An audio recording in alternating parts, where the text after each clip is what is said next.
KCL കൂട്ടുകാരെ, ഞാൻ Diya K. Saint Paul's English medium സ്കൂളിലെ 4ാം ക്ലാസ് വിദ്യാർത്ഥിയാണ്.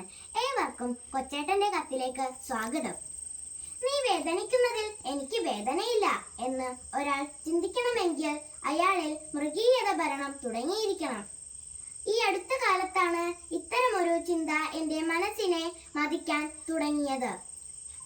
സമൂഹ മാധ്യമങ്ങളില് വൈറലായി ഓടിയ നിരവധി വീഡിയോകളാണ് ഈ ചിന്ത ഉറപ്പിച്ചത്.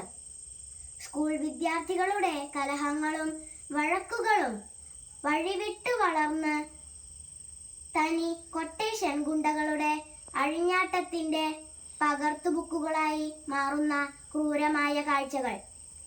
സ്വന്തം ക്ലാസ്സിൽ പഠിക്കുന്ന സഹപാഠിയെ കൂട്ടം കൂടി ക്രൂരമായി തല്ലിച്ചതയ്ക്കുന്ന വീഡിയോകൾ രക്ഷിക്കണേ എന്ന്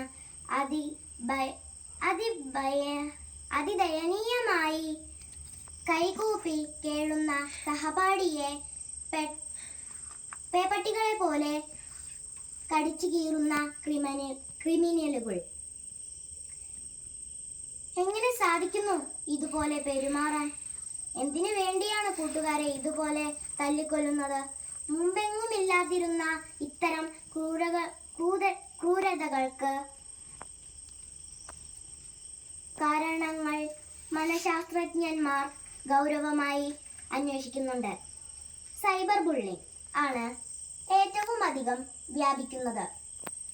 സമൂഹ മാധ്യമങ്ങളിലൂടെയുള്ള ഭീഷണിയാണിത്. ഇൻസ്റ്റാഗ്രാം, വാട്സാപ്പ്, സ്നാപ്ചാറ്റ് എന്നിവയിലെ അപകീർത്തിപ്പെടുത്തൽ, ഗ്രൂപ്പ് ഔട്ട് ചെയ്യൽ, മീംസ്, വീഡിയോകൾ എന്നിവ വഴി ശത്രുത പെരുകുകയാണ്. സാമൂഹിക മാനസിക ഘടകങ്ങൾ. കൗമാരന്മാർക്ക് സ്വന്തം ഐഡന്റിറ്റി കണ്ടെത്താനുള്ള വേഗതയുണ്ട്. സുഹൃത്തുക്കളുടെ ഇടയിൽ സ്റ്റാറ്റസ്, പോപ്പുലാരിറ്റി, പ്രണയം, പഠനം എന്നിവയിൽ മത്സരമുണ്ടാകുമ്പോൾ ചെറിയ കാര്യങ്ങൾക്ക് പോലും വലിയ ശത്രുതയ്ക്ക് കാരണമാകും.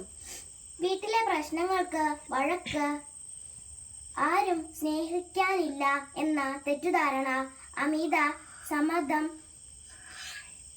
തുടങ്ങിയവ പലരിലും സ്കൂളിലേക്ക് കൊണ്ടുവരുന്നുണ്ട്. ചിലർക്ക് വൈകാരിക നിയന്ത്രണത്തിനുള്ള ഒരു പരിശീലനവും വീട്ടിൽ കിട്ടുന്നില്ല.